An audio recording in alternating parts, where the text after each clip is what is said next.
Yesu Mungu aliyefufuka. Katika video ya leo, mimi Malaba Musa wa hapa Patakatifu Media ninakuletea somo linalosema Yesu Mungu aliyefufuka, na ndani ya Yesu Mungu aliyefufuka tunakwenda kufunua faida 5 zako kama utaamini Yesu ni Mungu aliyefufuka. Ninajua upo wewe unayeamini Yesu hakufufuka, walimuiba kwenye kaburi. Ninajua uko wewe unayeamini Yesu alifufuka, lakini ni nabii tu na lesser god au kamungu kadogo hivi ndo kalifufuka, Mungu fulani hivi. Uko wewe unayeamini ya kwamba Yesu hakuwahi kupigwa wala hakuwahi kuwepo.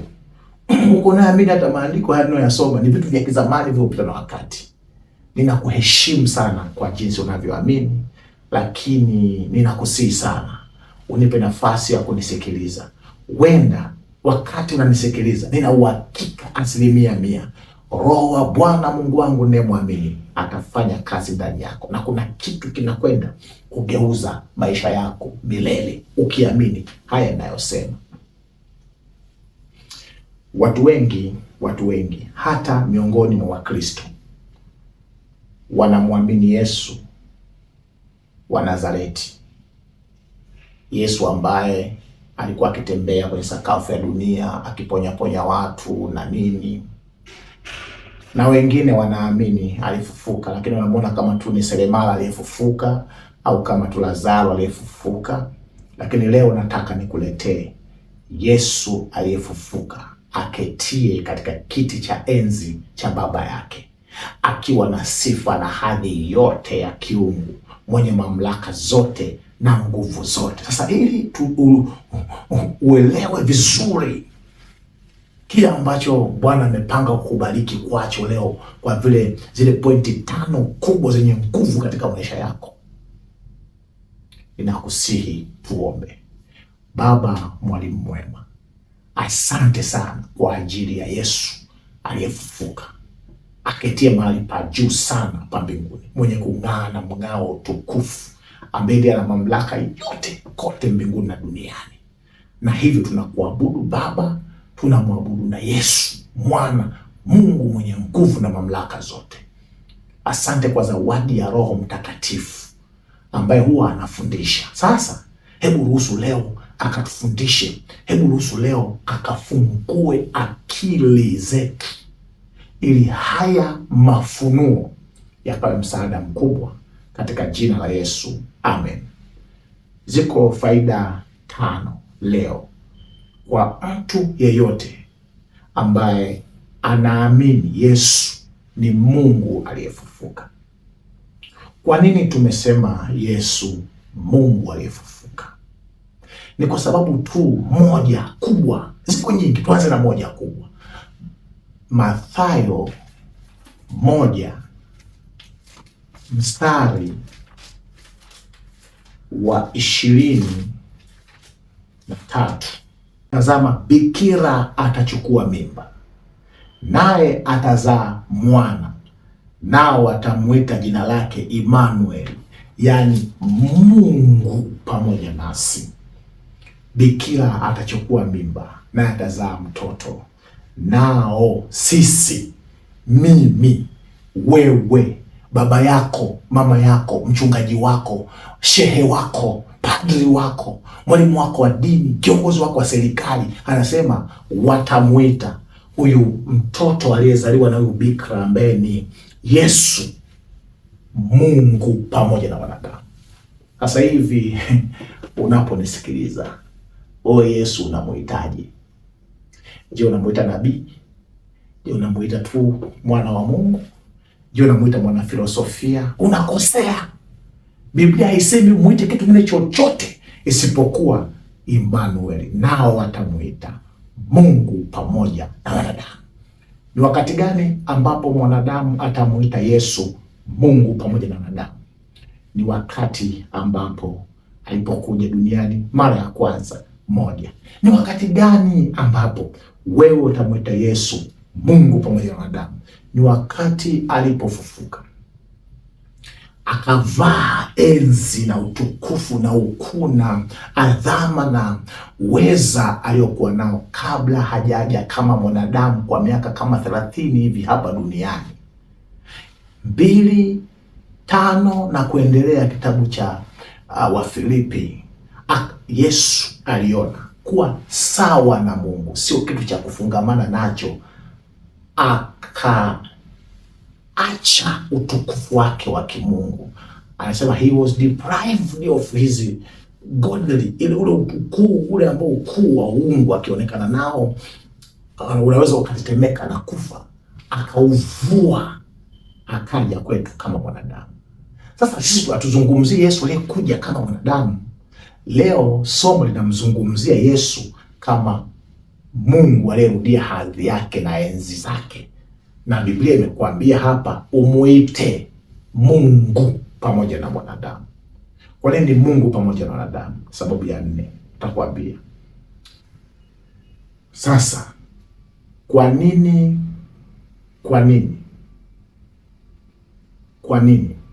tunapaswa kumwabudu Yesu kama Mungu aliyefufuka na si kama nabii aliyefufuliwa na Baba? Ni Mungu aliyefufuka. Kwa sababu ya kwanza, kumwabudu hivyo Yesu kama Mungu wako kunampa Yesu mamlaka ya uungu kwenye maisha yako. Yaani awazavyo mtu moyoni mwake ndivyo alivyo. Ukiwaza Yesu ni nabii kwako, anakuwa na kwako utafaidi ile nguvu ya nabii ambayo pia aliwahi kuwa nayo akiwa hapa duniani. Ukiwaza Yesu kama ni mwanafilosofia, kwako utapata tu filosofia za Yesu. Lakini ukimwamini kama Yesu ni Mungu aliye pamoja nawe, ambaye alikujaga lakini amefufuka, yuko hai milele na milele, kwako utaishi katika hadhi ya kukaa na Mungu na si mtu wa kawaida. Sasa unasema Mungu anafufukaje wakati maandiko anasema yeye peke yake hapatikani na mauti? Sasa moja ya sifa ambayo hakuna kiumbe chochote kinayo ni uwezo wa kutoa uhai wake na kurudisha. Hii sifa anayo Yesu, Mungu peke yake na Baba yake. Anao uwezo kwa sababu zake za kimungu kutoa uhai kisha akauchukua tena. Hiki kitendo ndo tunasema Yesu alikufa na kufufuka kwa ajili yako. Kwa ajili yako. Na ndio kinawachanganya watu wengi sana. Sasa tuko hapa hatujifunzi kwa mfumo wa kujadili kama debate, ni mafunuo, ni mfumo wa mafunuo. Mafunuo ni siri za kimungu ambazo zinafunuliwa kwako. Afu kazi yako ni moja: kupokea na kukubali upate baraka zake, kukataa ili uendelee kujifunza kila siku. Sasa basi, haya mambo ya uwezo wa Mungu wa kutoa uhai wake kisha akauchukua tena, unayapata wapi mtumishi? Niuliza maswali, unaweza kuchanganyikiwa kidogo, lakini nataka nikutie moyo kwamba kitabu cha Yohana 10 mstari wa 17 mpaka 18. Yohana 10:17 mpaka 18. Anasema ndiposa Baba anipenda. Anaongea hapa ni Yesu akiwa duniani, ameacha hadhi yake ya uungu lakini na sifa ya uungu ndani yake. Anasema hivi, ndiposa Baba anipenda kwa sababu ninautoa uhai wangu ili niutwae tena. Ndiposa Baba ananipenda. Kwa nini Baba ananipenda? Kwa sababu ninautoa uhai wangu ili niutwae tena. 18. hakuna mtu aniondoleaye, bali mimi ninautoa mwenyewe, nami ninao uwezo wa kuutoa, ninao na uwezo wa kuutwaa tena. Agizo hili ninalipokea kwa Baba yangu, ninalipokea kwa Baba yangu. Sasa kuna kitu katakuchanganya kidogo. Mahali pengine anasema Baba au Mungu alimfufua Yesu kutoka katika wafu. Sasa hii ni kitu kichepesi sana. Yesu kuchanganya na uwezo wa kiungu alionao Yesu wa kutoa uhai wake na kuuchukua tena. Yesu anasema yeye na Baba ni kitu hiki kimoja. Akikisema Baba, akakisema Yesu, lao ni moja. Kwa kusikia Baba akamfufua Yesu, anasema mimi nilimtoa, hakuna mtu awezaye kunitolea uhai wangu. Maana yake ni michakato hiyo hiyo ya Baba na Mwana, lao ni moja. Ndio maana siku ile akaomba, Baba unitukuze na ule utukufu niliokuwa nao kabla sijaja hapa ulimwenguni. Kuna kitu alichokuwa nacho kabla hajaja hapa ulimwenguni, na ili akichukue tena ilibidi autoe uhai kisha auchukue tena. Hakuna kiumbe wala malaika wala mwanadamu mwenye uwezo wa kujiinua mwenyewe kutoka katika hali ya kufa. Hakuna. Na ndio maana shetani ametengeza movie za mazombi na yale Terminator, unalipiga linakufa linaamka tena. Hiyo kitu haipo. Ni Mungu peke yake ndio ana sifa ya kutoa uhai na kuuchukua tena. Shetani akifa hawezi kuurudisha uhai wake. Malaika akifa hawezi kurudisha uhai wake. Rais akifa hawezi kurudisha uhai wake. Bwana, hakuna shehe, hakuna nabii, hakuna yeyote mwenye uwezo kurudisha uhai wake. Yesu alifufuka ili kuonyesha yeye peke yake ni chanzo cha uzima. Alifanya kwa amri ya Baba, akithibitisha yeye na Baba ni umoja. Anasema zoezi la kutoa uhai wangu kisha nikauchukua, hii nimeitoa kwa Baba. Manake yeye na Baba lao ni moja. Kwa hiyo tunaposema unamwabudu nani? Unamwabudu Mungu mwenye uwezo, kama yeye mwenyewe ana uwezo tu wa kuutoa uhai wake na kauchukua. Yaani uhai, mtu kuwa hai, Yesu kwake ni kitu kidogo, anakicheza nacho tu. Anaweza kautoa, akaurudisha, akafanya anavyotaka. Wa kwake ndo anasema mimi nina mamlaka dhidi ya uhai wa kila kiumbe hapa duniani. Hivyo kuna raha kumwamini mtu wa namna hii, kumwamini Mungu katika viwango hivi. Kifo hakikumkamata Yesu. Yesu ndiye alikiteka kifo, akakitumia kifo chake kama mlango wa kurudi kwenye utukufu aliokuwa nao na Baba yake. Yesu Kristo anao uwezo wa kukiteka nyara kifo na kukifanya atakavyo.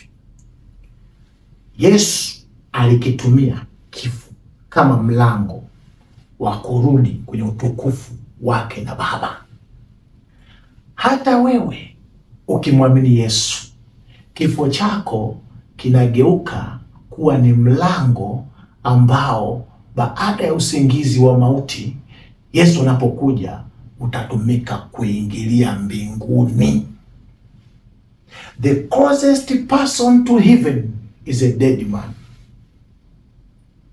who believed in Christ. Mtu aliye karibu sana na mbingu ni mtu aliyekufa akiamini Kristo. Kwenye kitabu cha Wathesalonike inasema hatutawatangulia waliokufa. Kwake kifo kinakuwa mlango wa kuingia katika utukufu kama ambavyo ilikuwa kwa Yesu.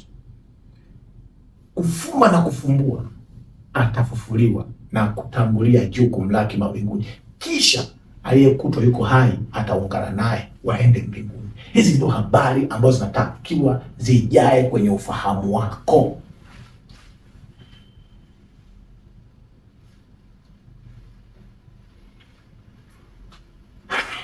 Sababu ya pili na faida ya pili ya kumwamini Yesu kama ni Mungu aliyefufuka ni kuonyesha umiliki wake wa uzima wa milele kwenye maisha yako. Ukimwamini Yesu kama Mungu aliyefufuka, manake unaonyesha Yesu ndiye Mungu anayemiliki uzima wa milele. Kitabu cha Ufunuo 1:18 anasema, nami nilikuwa nimekufa na tazama ni hai milele na milele. Alafu anasemaje? Nami ninazo funguo za mauti na kuzimu. Hapa ni Yesu aliyefufuka mwenye utukufu na ukuu na uweza, alipomtokea mwanafunzi wake Yohana akiwa kwenye kisiwa, ametupwa gerezani, hana ishu, anaelekea kufa, amekata tamaa na maisha, amepotea. Ndipo akamwonyesha faida ya kumwamini Yesu. Akatokea katika utukufu wake, akamwambia, mimi ni yule jamaa ambaye nilikuwa nimekufa. Nilikufaje? Niliutoa uhai wangu. Siku ya Ijumaa ilipofika saa 9, muda wa kutoa kafara ya alasiri ya jioni, kapumzika katika mavumbi. Jumapili kama ya leo ile, katika Sabato ile akapumzika na Jumamosi, Jumapili nikafufuka kwa kuchukua uhai nilioutoa. Sasa baada ya tukio anasema, mimi sasa hivi niliyetukuzwa, Yesu aliyetukuzwa, ninayo mamlaka, ninazo funguo za mauti na kuzimu. Mauti ni kifo, kuzimu ni kaburi au mahali popote ambako mtu amefia. Kuna wengine wamezikwa kaburini, wengine wamefia baharini, wengine wamelipuliwa na mabomu, wamekuwa ni mchanga. Popote ulipo tunapenda ni kuzimu. Hakuna sehemu watu wanakaa kwa kuzimu. Hizo ni udanganyifu wa kishetani. Sasa ukoko uliko, Yesu anayo mamlaka ya kutoa, kufungua, kutoa huko na kukuweka anapotaka yeye. Hiyo mamlaka iko kwake. Hii faida hii unaipata ukimwamini Yesu kama ni Mungu aliyotoa wake na kuchukua akaenda mbinguni. Faida ya Yesu kufufuka ni kutupa uhakika dhidi ya hofu juu ya mwisho wa mwanadamu. Maswali mengi unajiuliza, nini itakuwa mwisho wangu? Ninaamka, ninavaa, ninaenda kazini, naenda kwenye mishe vibarua, ninakula, ninashiba, ninalala, ninaenda kanisani. Lakini unajiuliza swali, kuna wakati ukikaa kaswali kanakuja kichwani, nini mwisho wa maisha yangu? Kama unamwamini Yesu aliyefufuka, Yesu aliyefufuka, una uhakika wa ushindi wa mwisho wako. Mauti sio ukomo wa maisha ya mtu anayemwamini Yesu. Una haja ya kuhofu mauti yako, una haja ya kusherekea kufufuka kwako katika Kristo. Ikiwa unamwamini ni Mungu pamoja nawe, Immanueli, kwa sababu Immanueli yu hai milele na milele. Kila anayemwamini anapata msaada usio na kikomo. Yeye Yesu sio historia, ni uhalisia. Yesu aliyeshika funguo za mauti ndiye anayeshikilia funguo za hatima yako. Yeyote anayemwamini Yesu kama mmiliki wa uzima milele na milele, ndio mwenye funguo za mauti na kuzimu, ndiye ameshikilia funguo za hatima ya ndoa yako. Mwache Yesu ambaye alikufa na sasa yu hai milele na milele awe dereva wa gari la hatima yako. Mwache Yesu ambaye alikufa na akafufuka, akawe ndio hatima bora kwa maisha yako. Yesu alikufa na kufufuka ili kila funguo iliyokuwa inang'ang'aniwa na adui Ibilisi iweze kuachiwa, na makufuri uliofungwa katika ulimwengu wa mwili na roho viachie katika Kristo Yesu. Hakuna mlango utakaofungwa na shetani ambao Yesu hawezi kuufungua kwa mtu anayeamini Yesu alifufuka kama Mungu wa mbinguni. Kwa mtu anayemwona Yesu wa kiti cha enzi, mwenye mamlaka na ukuu na uweza wote, kwake hakuna kufuli, hakuna password itakayowekwa, hakuna kufunguo, hakuna lock, hakuna siri itakayowekwa kwenye chochote kwenye maisha yake ambayo na adui Ibilisi, ambayo Yesu wako hawezi kuifungua. Faida ya tatu, Yesu alifufuka. Yesu ni Mungu aliyefufuka, anayetawala sasa, ili aabudiwe kama mwenye mamlaka yote.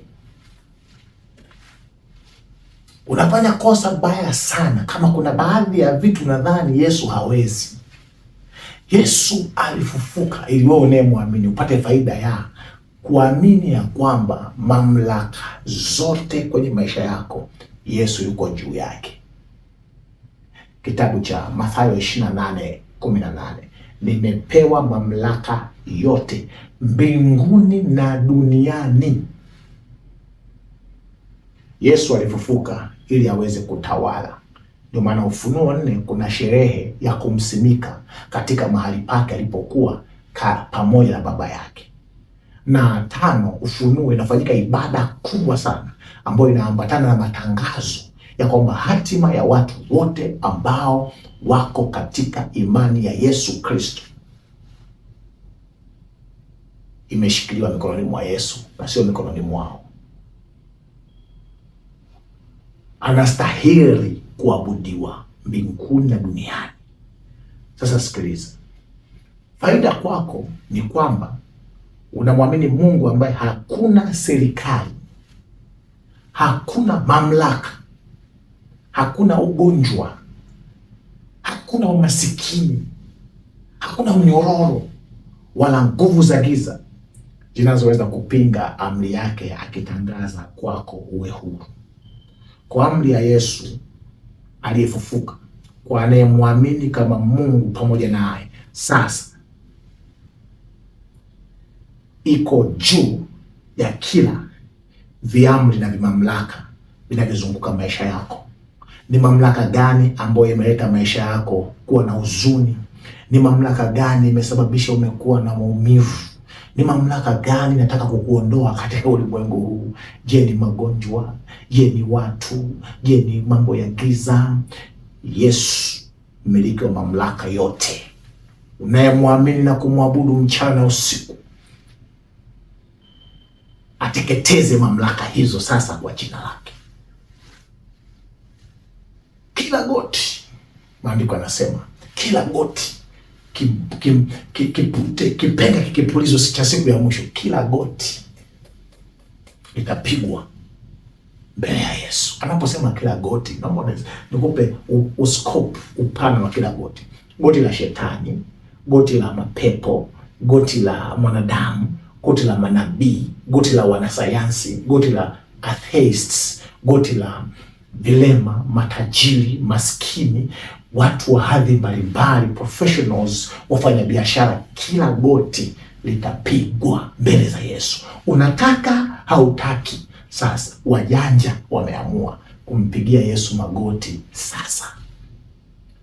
Wasisubiri kupiga magoti wakiwa wamechelewa siku ya mwisho, kisha Yesu akasema, ondokeni kwangu pamoja na magoti yenu, toka, sikujui, sijawahi kukuona. Mamlaka ya Yesu haipo kwenye vitabu. Mamlaka ya Yesu iko kwenye kila sekunde inayopita kwenye maisha yako, wewe unayemwamini Yesu kama Bwana na Mwokozi wako. Faida ya 4, kurudia hadhi yake na heshima ya jina lake linalobeba idara zote za mamlaka ya mbinguni. Yesu alifufuka ili aweze kurudia hadhi yake na ukuu na ubora wa jina lake la awali katika utukufu na ukuu sana, na kumweka juu ya kila idara ya utoaji msaada ya mbinguni.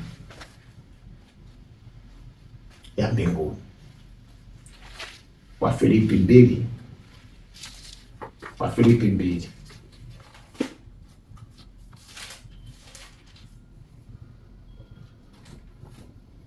mstari wa 9 mpaka wa 11.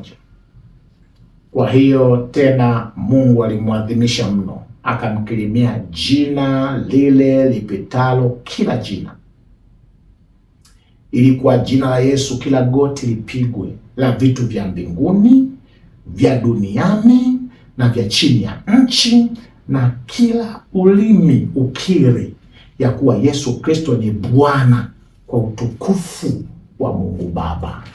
Neno Bwana ndio hilo ambalo linatumika kumuita Bwana Mungu wa mbinguni mtawala. Ufufuo ulikuwa ni hatua ya Yesu kurudia utukufu na ukuu wa kimungu 100% aliyokuwa nao kabla hajashuka katika umbile la mwanadamu. Yohana 1, hapo mwanzo kulikuwa na neno, naye neno alikuwa kwa Mungu, naye neno alikuwa ni Mungu. Hakuna lililofanyika lenye kufanyika pasipo yeye. Naye neno akafanyika mwili, akakaa nasi, tukauona utukufu kama mwana pekee kutoka kwa Bwana. Mwisho haya yote aliyofanyika baada ya kushuka chini, nasema nasi Bwana Mungu kwa maana ya Baba akamkirimia jina lipitalo majina yote. Hakuna jina litakalotamkwa, hata neno Mungu ni jina tu ambalo la kawaida, lakini la Yesu ndio jina lipitalo majina yote. Tunaposema jina tunamaanisha mamlaka yaliyomo ndani ya ile jina. Ukilitamka na kuliamini, baraka na faida zilizomo ndani yake zinaachiliwa kwako kwa jina la Yesu. Ufufuo ulikuwa ni hatua ya Yesu kurudia utukufu wake wa kimbingu.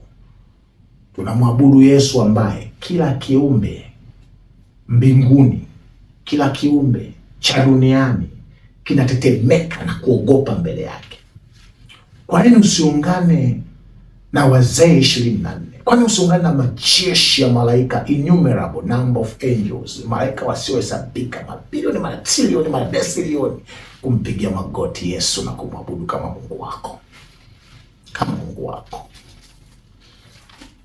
Mungu ananiambia nikupe fungu la Ufunuo 5.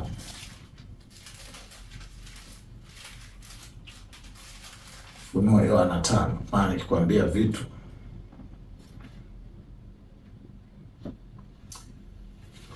Ufunuo 5:11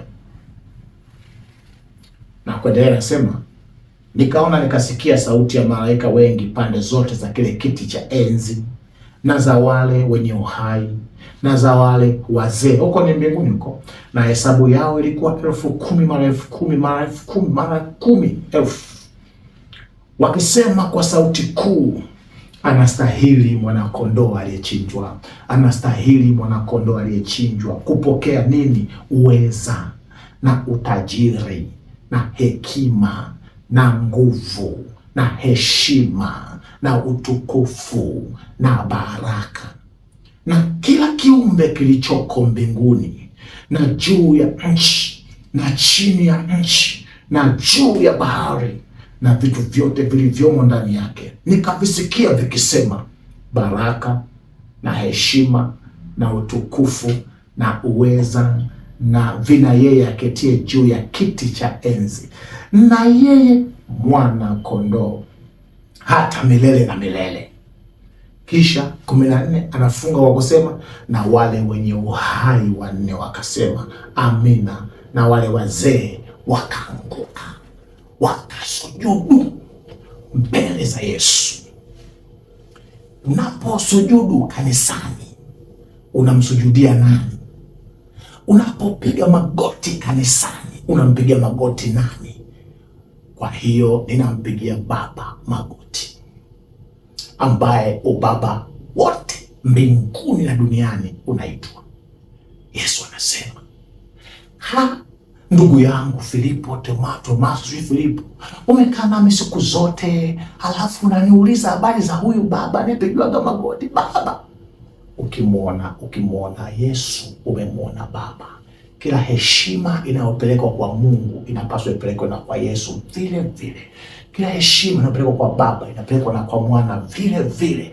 Wazee wa mbinguni wasio na dhambi hata nukta, majeshi ya malaika, makerubi na maserafi wanaanguka kwa kutetemeka mbele ya Yesu Kristo mwenye nguvu aliyefufuka. Wewe ni nani? Anza kuboresha ibada zako, mwabudu Yesu mwenye nguvu, Mungu aliyefufuka. Ukimtaja Yesu, unapomtaja Yesu, hauhitaji kutaja idara nyingine yote ya mbinguni. Jina la Yesu limebeba idara zote za Mungu: idara za magonjwa, idara za elimu, idara za kilimo, idara za biashara, kila idara ya mbinguni imebebwa ndani ya jina la Yesu. Kwa mbinguni uchukui chochote mbinguni bila kupitia kwa Yesu. Jambo la mwisho, Yesu alifufuka kama Mungu alifufuka ili tupate faida ya uhusiano wa moja kwa moja na kiti cha enzi. Ili tupate faida ya uhusiano wa moja kwa moja na kiti cha enzi.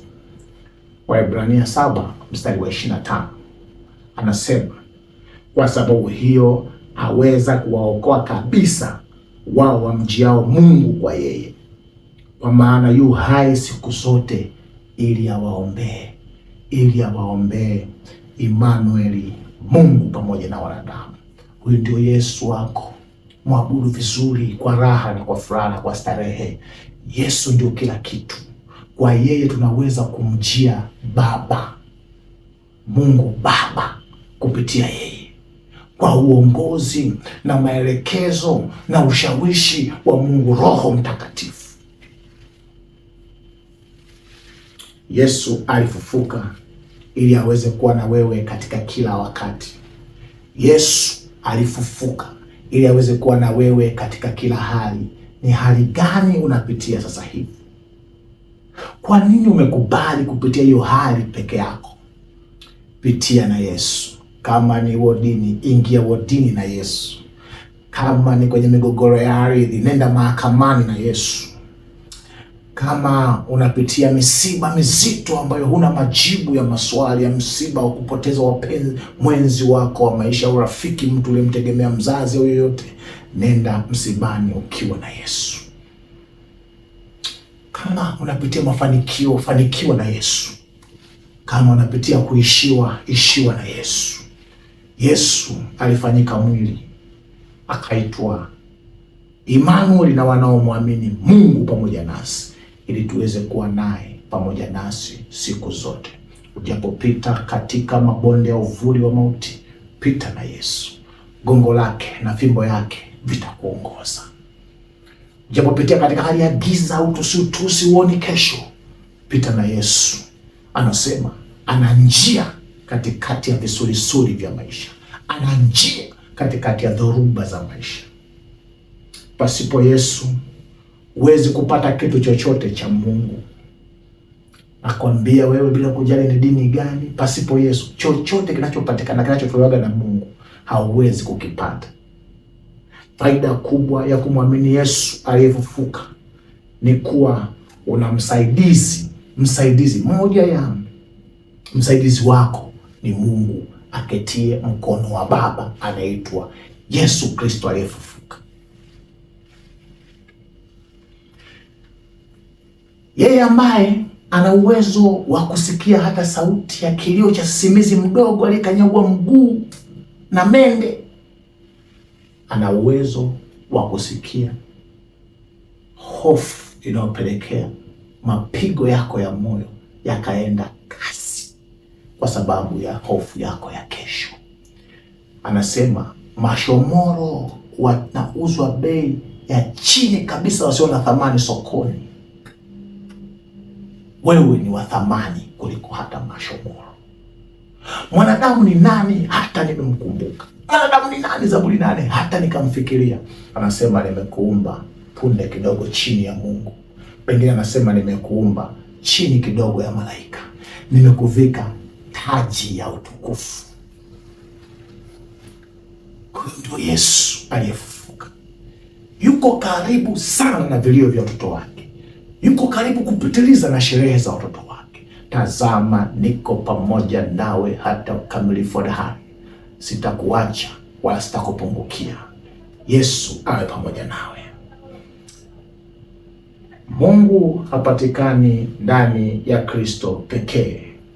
Nje ya hapo samani, Mungu hupatikana ndani ya Yesu pekee. Kama umeamua kuwa mtu wa Mungu, kudili na masuala ya Mungu, Mungu wetu mtawala dunia na mbingu zote, anapatikana ndani ya Kristo peke yake. Nje ya Kristo umeisha. Nje ya Kristo unaabudu miungu. Kama humwabudu Mungu Yesu Kristo kama ndiye Mungu wa miungu na Bwana wa mabwana, chini akishirikiana na Baba na Mwana na Roho, chochote unachokiabudu nje hapo, wewe unaabudu miungu. Hakuna namna ukampata Mungu nje ya Kristo. Ndio maana nasema hakuna aliyewahi kumwona Mungu isipokuwa Kristo, Mungu Mwana aketie kifuani mwa Baba. Ukimwona yeye umemwona Baba, ukimwona yeye umemwona Mungu, ukimwona yeye umeona mamlaka yote ya uungu imezingirwa kwake. Tazama, nimepewa mamlaka mbinguni na duniani. Bwana akamkirimia jina kubwa lipitalo majina yote. Hakuna yeyote atakayekusaidia nje ya Kristo. Mpendwa, kwa mujibu wa taratiba ya dunia, muda sio mwingi yeye Yesu huyu tunayemsema habari zake anakuja. Tunaishi katika wakati ambapo lazima uchague. Lazima uchague kumwabudu Mungu katika Kristo au uabudu nadharia za kibinadamu kwa njia ya dini nyingi zilizofumbuliwa ambazo zimekufanya umeabudu watu, unahofu watu, unahofu viongozi wa kidini, unahofu maserikali, unahofu majini, unahofu uchumi, unahofu shida, unahofu habari. Mhofu Mungu. Maandiko yanatoa onyo la mwisho kwa wakazi wa dunia: mcheni Mungu na kumtukuza, msujudieni yeye alizifanya mbingu na nchi na vyote vilivyomo. Kisha nikasikia malaika mwingine akasema, umeanguka, umeanguka Babeli ule mkuu. Babeli ni mambo ya kuasi, kwenda nje ya kumkataa Yesu, kumwabudu Mungu, kumwabudu Yesu aliyefifishwa, aliyeshushwa, aliyefanywa kwa kitu kidogo kisicho na mamlaka, ili tu shetani apate kuabudiwa kwenye makanisa. Tokeni kwake enyi watu wangu. Biblia ikatoa onyo, tokeni kwake. Kuanzia sasa unasema, nami nimeamua kujifungamanisha na huyu Yesu. Yesu ndio kila kitu kwangu. Andika hapo chini, Yesu Mungu wangu ndio kila kitu kwangu. Sitakuacha wala sitakugeuka. Nitaambatana na wewe, mwenye kujua hatima njema ya mwisho wa binadamu wangu. Bwana Mungu akubariki. Baba, nakushukuru sana kwa ajili ya siku hii ya leo ya Jumapili, siku ya kwanza ya juma ambayo uliruhusu ufufuke, ili watu watambue ya kwamba wewe uliyesema vitu vikawa ndio wewe uliyeangikwa kwenye msalaba wa Kalvari, na hakuna aliyetoa uhai wako, uliutoa mwenyewe kisha ukauchukua Jumapili ile ya ufufuko. Sasa ninaomba Mungu wa mbinguni umsaidie rafiki yangu huyu tangu sasa aanze kukuabudu katika hadhi yako Yesu Kristo, aanze kukuheshimu na kukupigia magoti Yesu Kristo, mfalme wa ajabu, Mungu mwenye nguvu, mamlaka zote ziko juu. Lakini Mungu, ninaongea na huyu ambaye anasema kuna kama mamlaka fulani kwenye maisha yake kanamtesa. Kuna kama mamlaka kama magonjwa, kama mamlaka kama nguvu za giza, mizimu ya ukoo, lakini mamlaka ya umaskini, lakini ingine mamlaka ya fedha za kishirikina, ingine mamlaka ya utapeli na uongo na udanganyifu, lakini ingine mamlaka inatisha maisha yake. Iko mamlaka inampa hofu ya kesho yake. Katika jina la Yesu, kwa kuwa amekubali kukuamini katika hadhi ya Emmanuel, Mungu pamoja na yeye, Bwana, mamlaka zote hizo nazitangazia tangu sasa zimeshabomoka na kuteketea. Sasa hivi ninamkabidhi chini ya mamlaka yako. Chochote kilicho kinyume na wewe kisifanikiwe kamwe katika maisha yake. Kila mshale uliotupwa kwake kinyume nawe Bwana, ukarudi ulikotoka. Ukamlinde aingiapo, mlinde atokako.